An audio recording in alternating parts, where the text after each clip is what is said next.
جب کبھی سکون کی کمی محسوس کرو تو اللہ کے آگے توبہ کر لو، کیونکہ یہ ہمارے گناہ ہی تو ہیں جو ہمیں بے چین رکھتے ہیں۔ سکھ اور دکھ اپنی تقدیر سے ملتے ہیں، امیری اور غریبی سے اس کا کوئی لینا دینا نہیں۔ رونے والے عالی شان محلوں میں بھی روتے ہیں، اور جن کی قسمت میں خوشیاں لکھی ہونا وہ جھونپڑی میں بھی ہنستے ہیں۔ اکیلے ہونے کی سب سے اچھی بات یہ ہے، جب آپ پریشان ہوں، آپ اداس ہوں، آپ کو سننے والا صرف آپ کا اللہ ہوتا ہے۔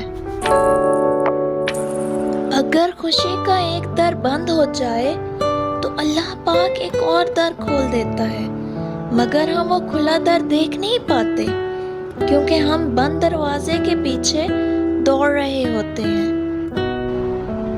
اللہ کے لیے کچھ بھی ناممکن نہیں، وہ لا حاصل سے ملوا سکتا ہے اور برے کو بہتر بنا سکتا ہے۔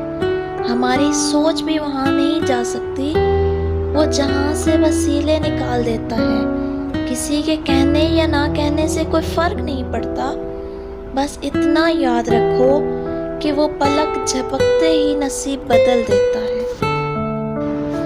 وہ جو دن کو رات میں بدلنے پر قادر ہے، تمہیں کیا لگتا ہے وہ تمہارے اداس دل سے بے خبر ہے؟ وہ جو پرندوں کے گھونسلوں کو طوفان میں بھی سلامت رکھتا ہے، وہ جو پتھر میں رہنے والے کیڑے تک کو رزق پہنچاتا ہے، کیسے ممکن ہے وہ تمہارا دکھ دیکھ کے بھی انجان رہے؟ اس پر یقین رکھو، بے شک اللہ تمہارے لیے بہترین فیصلہ کرے گا۔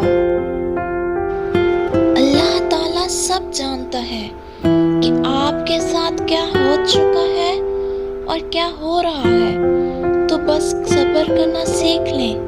جب آپ اللہ تعالیٰ کی رضا کے لیے صبر کرنا سیکھ لیتے ہیں تو اللہ تعالیٰ بھی آپ کو وہ سب عطا کر دیتا ہے جس کے لیے آپ صبر کر رہے ہوتے ہیں۔